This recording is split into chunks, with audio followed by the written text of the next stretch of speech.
Bienvenidos a La Crianza Pacífica, un podcast que propone recuperar la paz que las familias necesitan y merecen para criar hijos felices y competentes. Soy Laura Mascaró y estoy convencida de que cambiando la crianza podemos cambiar el mundo, porque la reforma educativa empieza en tu casa. Este podcast es posible gracias a las personas que apoyan mi labor a través de la plataforma Patreon. Únete en patreon.com/Laura Mascaró y sigue La Crianza Pacífica todos los domingos en iVoox, iTunes, Facebook y YouTube.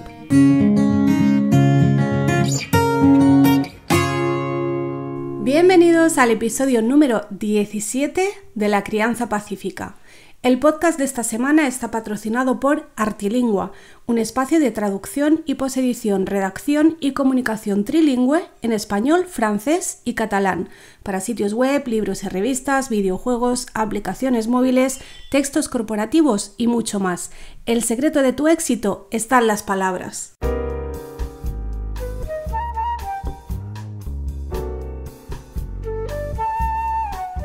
La educación financiera es algo que por suerte empieza a estar en boca de todos. Ahora falta que, además de escribir del tema y de hablar del tema, vaya pasando a ser algo también que se hace. No solo que se habla, sino también que se hace. O sea, hay que ponerse las pilas y empezar a hacer algo ya con este tema. Y a ver, pedir que se hagan los colegios, que es algo que leo mucho últimamente, está muy bien y de hecho yo soy la primera que lo hago. Pero no hay que olvidar que la primera responsabilidad es de los padres. La educación financiera, como cualquier otra educación, empieza en casa y puede empezar tan pronto como a los 2 años, tal como lo oyes. A los 2 años. Es lo que yo hice y es lo que yo recomiendo. ¿Por qué? Porque así el niño lo integra en su vida desde bien pequeñito y no es algo que más tarde vaya a tener que quizá desaprender y lamentar que no le hayan educado al respecto, como con tantos otros temas. Pienso, por ejemplo, en la alimentación. ¿Cuántos no decimos que todo lo que creíamos saber al final resulta que no era y tenemos que desaprender y volver a aprender? Si empiezas desde tan pequeñitos es algo que formará parte de su ser, sin más, y no tendrá luego que desaprender y buscarse la vida para aprenderlo. Yo, si me preguntan ¿por qué es importante la educación financiera?, de verdad devolvería la pregunta y diría: ¿en qué momento a alguien se le puede ocurrir no hablar de algo que está presente en el día a día de todos nosotros, que nos guste más o nos guste menos o no nos guste nada? Está presente también en la vida de los niños y que tendrán que gestionarlo cuando crezcan. O sea, ¿en qué momento alguien ha pensado que no hay que hablar de este tema y que no hay que enseñarles? Es decir, tarde o temprano el niño tendrá que aprender, bien o mal, de fuentes fiables o no, solo o acompañado. Así que qué mejor que empezar pronto y de la mano de los padres, que son los que te quieren bien al fin y al cabo, ¿no? Pero claro, entonces la pregunta es, que a mí me la hacen mucho, es ¿cómo le enseño? O sea, la gente me dice, vale, entiendo que la educación financiera es importante, entiendo que hay que hacerlo en casa, que hay que empezar cuanto antes, pero ¿cómo le enseño si yo misma no sé? Si no sé nada de economía, si mis finanzas personales son un desastre, si tengo deudas, si no consigo llegar a fin de mes, si me doy cuenta de que tengo un montón de creencias negativas acerca del dinero, y etcétera, etcétera. Y la respuesta es clara para mí. De momento, olvídate de enseñarle y aprende tú. O sea, empieza tú a cambiar tu mentalidad. Te tienes que centrar en la mentalidad. Ese es el principio de todo. Y después en los hábitos y, por supuesto, también en el conocimiento. Pero no hay que empezar por sacarse un máster en economía, es que no es necesario. Primero hay que asegurarse de que no tenemos creencias negativas que nos limitan, que nos condicionan y que tenemos la mentalidad adecuada para relacionarnos de una manera sana con el dinero. Y luego hay que tener presente que la herramienta educativa más potente, con mucha diferencia, es el ejemplo. Así que si lo trabajas en ti, automáticamente ya lo estás trabajando en tus hijos. ¿A quién no le ha pasado, por ejemplo, ir a hacer la compra y que el niño te pida el chocolate, las galletas o cualquier otra cosa que tú en ese momento no le quieres comprar. ¿Y cuántas veces en realidad en el carro llevamos algo para nosotros que tampoco es ni necesario, ni imprescindible, ni mucho menos saludable, que muchas veces es la excusa que ponemos para no comprárselo al niño? Pero para nosotros sí, ¿no? Porque ahí tenemos un poco de doble vara de medir. Así que hay que empezar por mirarse al espejo una misma y pasito a pasito ir cambiando nuestra mentalidad acerca del dinero. Con los niños, ya digo que se puede empezar desde que tienen 2 años de edad. Y fijaos en la ventaja. A un niño de 2 años no le tienes que cambiar la mentalidad acerca del dinero porque ni siquiera la tiene aún. O sea, es maravilloso, es el momento perfecto para empezar a hacer las cosas bien. Todavía no tiene esas creencias limitantes y negativas que tenemos la mayoría de los adultos. El niño todavía no cree que el dinero es la causa de todos los males o que solo trae problemas. Al contrario, el niño ve que el dinero le sirve para conseguir las cosas que le gustan. Y no piensa que los ricos lo son a costa de los pobres porque no piensa en términos de ricos y pobres. Y tampoco piensa que el dinero no es importante.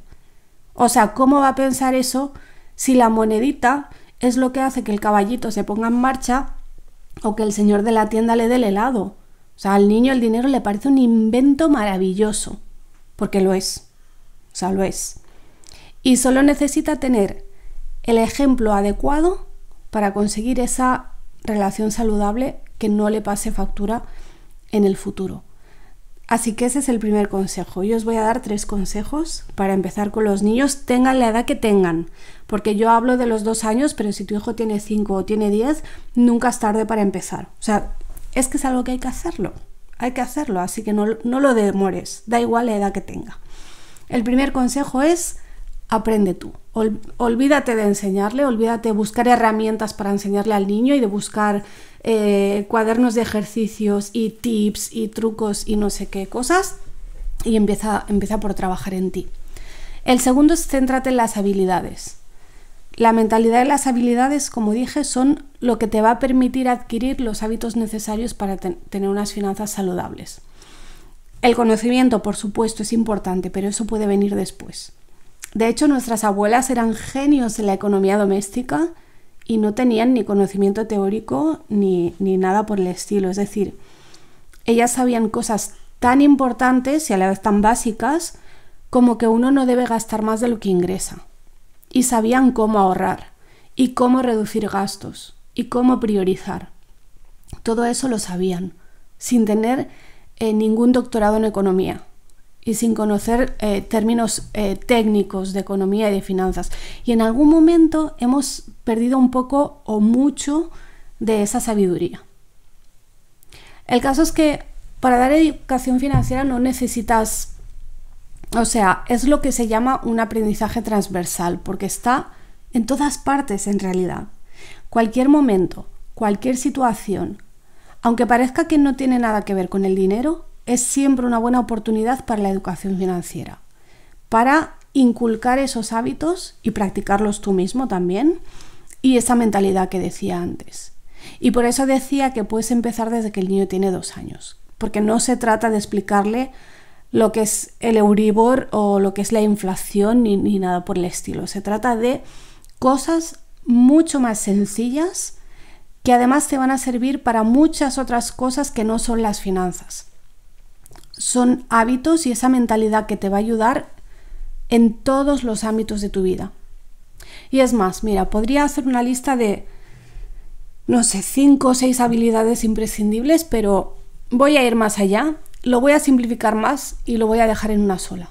Yo he suspendido exámenes por esto, por resumirlo todo demasiado y sintetizar, pero creo que en momentos como este puede venir bien. En vez de haceros un listado de 6 habilidades imprescindibles para la educación financiera, voy a resumirlo en una. Y es aprender cómo tomar decisiones. Tan simple como eso. Porque la mayoría de la gente que tiene unas finanzas personales, digamos, mejorables, el único problema que tiene es que no ha tomado las decisiones adecuadas. Porque o bien no tenía la mentalidad adecuada o no tenía establecidos esos hábitos o no tenía el conocimiento. Luego podemos desglosar eso en otras cosas más específicas. Por ejemplo, aprender a demorar la gratificación es fundamental y es la base para aprender a planificar y a desarrollar el hábito del ahorro. Y todo ello pasa también por desarrollar hábitos de consumo responsable. Pero ya veis que son cosas que están en el día a día. En la toma de decisiones, la demora de la gratificación, la planificación, eso está en el día a día y en cualquier ámbito, no solo en las finanzas. O sea, no hace falta sentarse con el niño a la mesa con un libro de texto sobre finanzas. No. Esto es cuestión de tener muy claro qué es lo que queremos hacer, qué es lo que le queremos transmitir al niño, y una vez que nosotros lo tenemos integrados, no cuesta ningún esfuerzo trabajarlo con el niño. Por ejemplo, con mi hijo de 2 años, fuimos a una actividad que consistía en hacer galletas con otros niños. Se hacía la masa, se ponían los moldes, se decoraban y luego se horneaban. Bueno, cuando las galletas salieron del horno, a lo mejor ya algunos ya conocéis esta anécdota porque hice un blog de ello. O sea, yo quería hacer un blog sobre la actividad de hornear las galletas, de hacer las galletas. Pero justo como al final pasó esto, pues me sirvió para hacer un blog con un ejemplo de educación financiera en la vida cotidiana. Lo que pasó fue que cuando salieron las galletas del horno se había hecho un poco tarde y nos teníamos que ir del sitio donde estábamos. Entonces nos dieron las galletas muy, muy, muy calientes y fue en plan, toma las galletas y vete. Entonces, ¿qué pasó?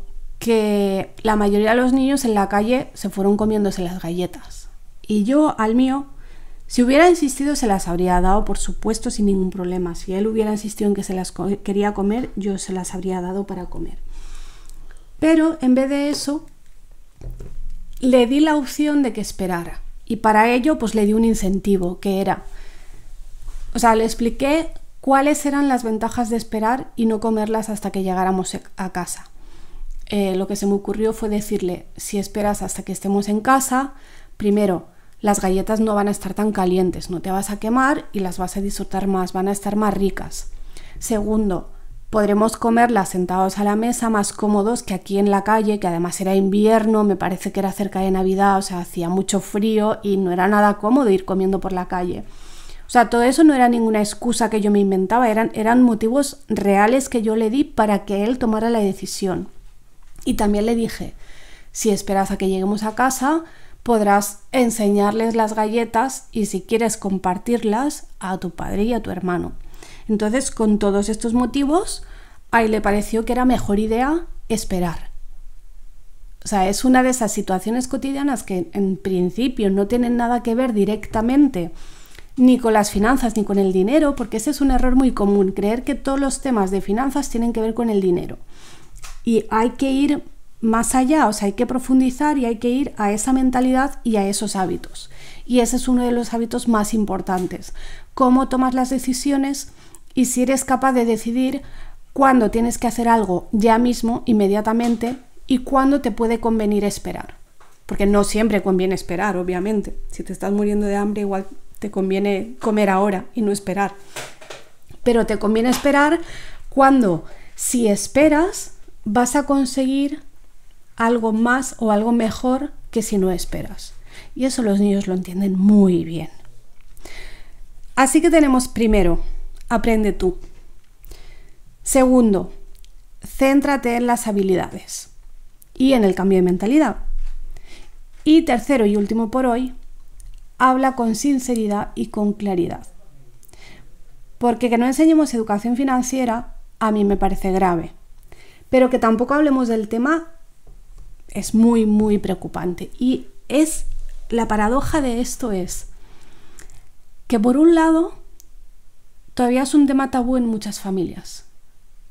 Y muchas veces hay niños que no saben muy bien cómo ganan dinero sus padres, ni mucho menos cuánto ganan, ni saben que hay que pagar por tener luz en casa o que hay que pagar un alquiler.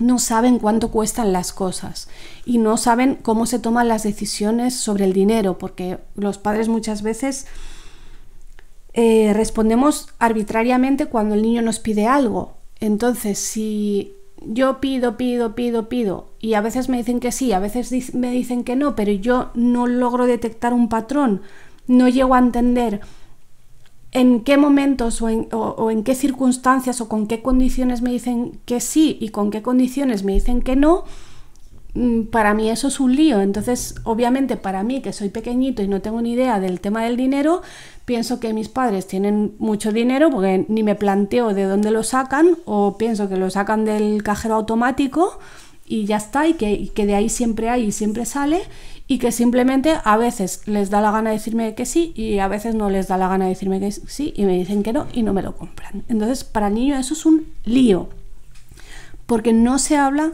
claramente. Y sin embargo, nos pasamos la vida condicionados por el dinero y muchas veces también hablando mal del dinero. Y todo eso los niños lo absorben. Y si el niño ve que sus padres sufren por dinero o que discuten por el dinero, es fácil y es obvio que acabe creyendo que el dinero solo trae problemas. Porque eso es lo que ve. Esa es su realidad. Ese es el ejemplo que tiene. Y por eso es tan importante que empecemos a trabajarlo los adultos, no los niños. Hoy en día la mayoría de los padres tenemos muy claro que hay que hablar con los niños de muchos temas y hay conferencias y libros a tutiplén de cómo hablar con los niños de las emociones sobre todo hay muchos, o cómo hablar de la muerte o del divorcio o del bullying, que todo eso es muy importante. Pero hay que incluir el dinero en esa lista de las cosas de las que hay que hablar honestamente y claramente con los hijos. Porque es algo que está ahí, está desde el primer momento y tienen que aprender a desarrollar una relación saludable con el dinero y adquirir hábitos que al fin y al cabo les van a hacer la vida mucho más fácil en el futuro. ¿Y quién no iba a querer eso para sí mismo y para sus hijos, por supuesto? Y por eso hacemos educación financiera. Si has llegado hasta aquí, te lo agradezco inmensamente. Esta semana agradecemos a Artilingua que han patrocinado este episodio. Podéis visitarlos en su web es.artilingua.eu. Y recuerda que puedes colaborar en patreon.com/Laura Mascaro y que puedes seguirnos todos los domingos en iVoox, iTunes, Facebook y YouTube. Que tengas una bella y pacífica semana.